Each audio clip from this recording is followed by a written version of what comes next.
Kita sudah punya banyak waktu. Sekarang baik-baik. Ini ada surat pernyataan tentang Dewan Jenderal. Tekan! Ayo tekan!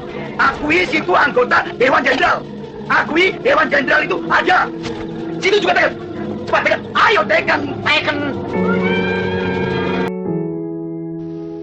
Assalamualaikum warahmatullahi wabarakatuh.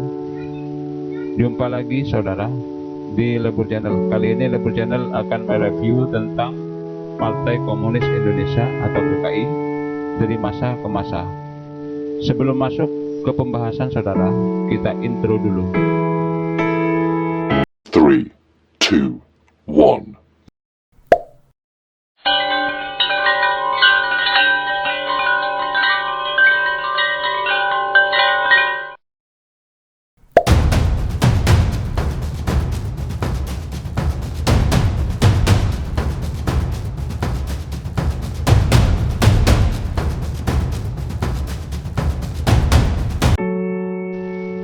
Kita tahu saudara, meletusnya PKI pertama kali terjadi di Madiun pada tanggal 18 September 1948. PKI melakukan pemberontakan terhadap pemerintahan Presiden Soekarno yang diketuai oleh Amir Syarifuddin dan Musso.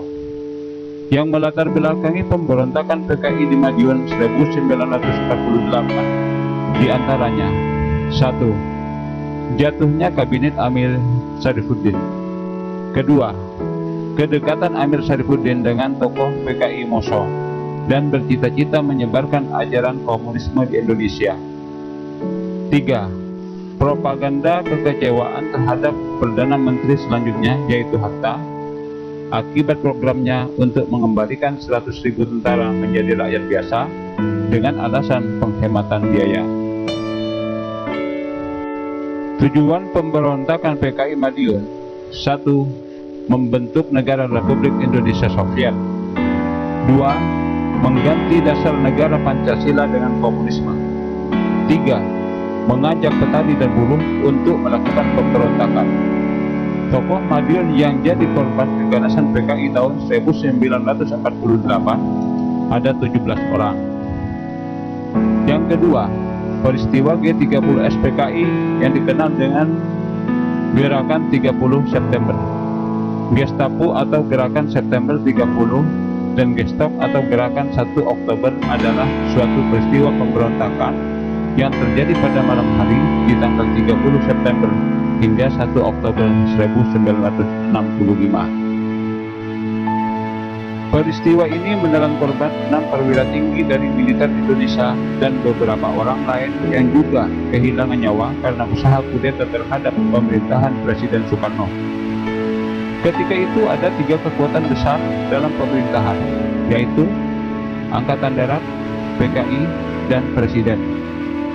Beberapa peristiwa yang menjadi latar belakang G30 SPKI adalah: 1. Pembentukan Angkatan 5. Pembentukan Angkatan kelima ini adalah gagasan Menlu China Zhou Enlai ketika mengunjungi Jakarta 1965. Kedua, Nasakom. Ideologi Nasakom adalah salah satu faktor dalam latar belakang G30 SPKI dan menjadi bagian dari sejarah G30 SPKI. Ketiga, konfrontasi Malaysia. Malaysia sebagai negara federasi yang baru terbentuk pada tanggal 16 September 1963 merupakan salah satu faktor penting dalam latar belakang G30 SPKI. Puncak dari latar belakang G30 SPKI yaitu pembunuhan pada 6 perwira Angkatan Darat. Melihat dari kejadian-kejadian propaganda komunis, kita sebagai anak bangsa yang mencintai negara NKRI ini haruslah waspada dan tetap selalu menjaga persatuan dan kesatuan. Karena sekarang banyak orang dengan segala cara bagaimana supaya NKRI ini runtuh.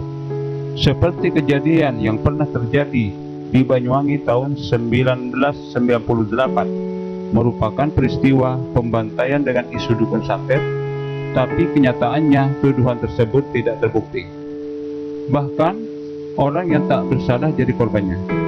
Secara nasional peristiwa Banyuwangi dan sekitarnya sempat mencuat kecurigaan kepada beberapa pihak tahun 2003. Ketiga, terjadi penganiayaan terhadap Kiai Haji Ahmad Asmuni Ishak hingga wafat di desa Kaliboto Lor, Kecamatan Jatiroto, Lumajang, yang dilakukan komplotan ala ninja.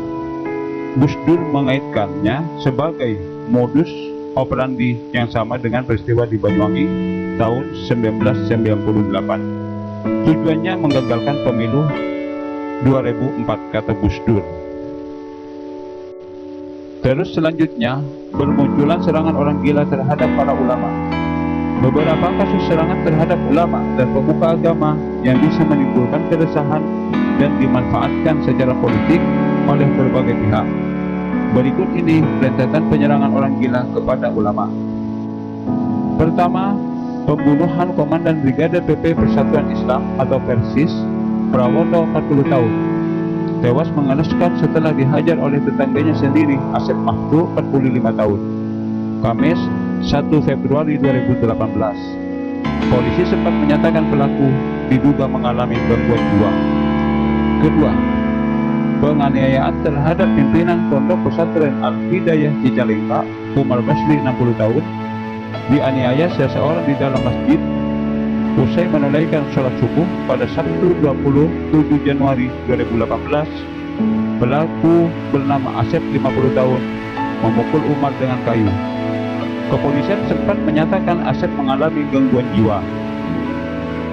Ketiga, penusukan Imam Masjid Al-Falah, Pekanbaru.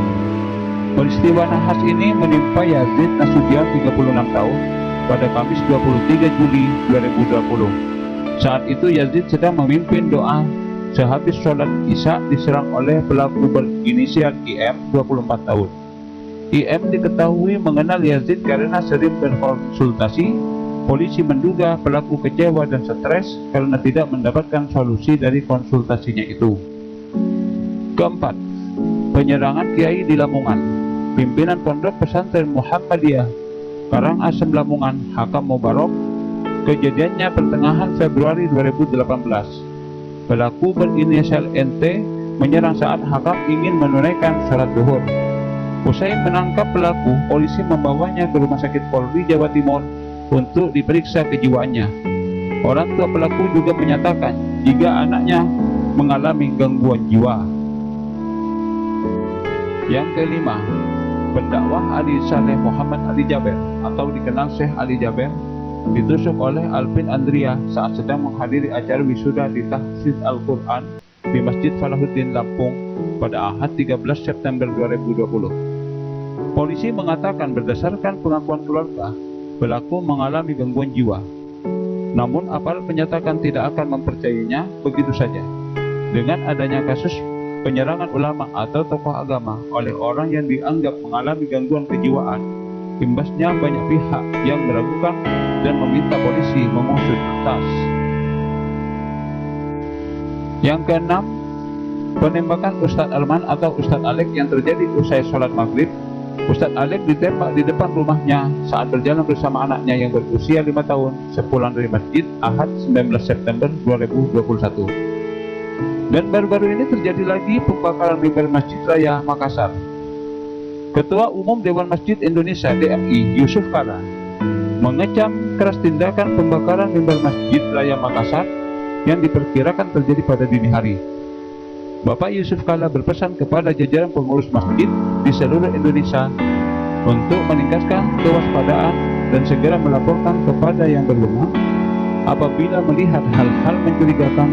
Apalagi menurut Yusuf Kala, kriminalisasi terhadap ulama mulai marak kembali belakangan ini.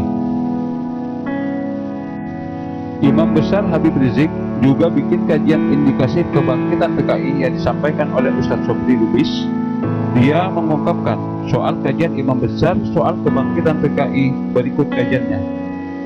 Upaya-upaya licik yang dilakukan kelompok anti Tuhan pada 5 tahun lalu, Imam Besar Al-Habib Rizik Syihab bersama teman-temannya membuat kajian indikasi kebangkitan komunis di Indonesia, mulai dari marak logo PKI, lalu penghapusan sejarah pada kurikulum sekolahan, lalu hilangnya film G30S PKI yang menandakan bahaya Indonesia dikudeta sampai 2 kali, kata Ustaz Sobri Lubis. Bahkan upaya-upaya untuk mencabut TAP MPR 65 tahun 1966, lalu adanya upaya mendesak pemerintah Indonesia minta maaf kepada komunis atau PKI imbuhnya. Saudaraku, dari semua wacana tersebut, kita sebagai anak bangsa harus selalu waspada atas segala cara propaganda PKI yang ideologinya mengakar sampai sekarang. Cukup sampai di sini kajian tentang komunisme di Indonesia.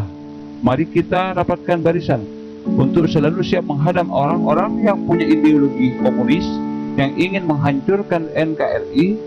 Jangan lupa saudaraku untuk selalu dukung channel ini dengan cara di subscribe, like, komen, agar kalian semua selalu mendapatkan notifikasi terbaru dari Labung Channel. Wassalamualaikum warahmatullahi wabarakatuh.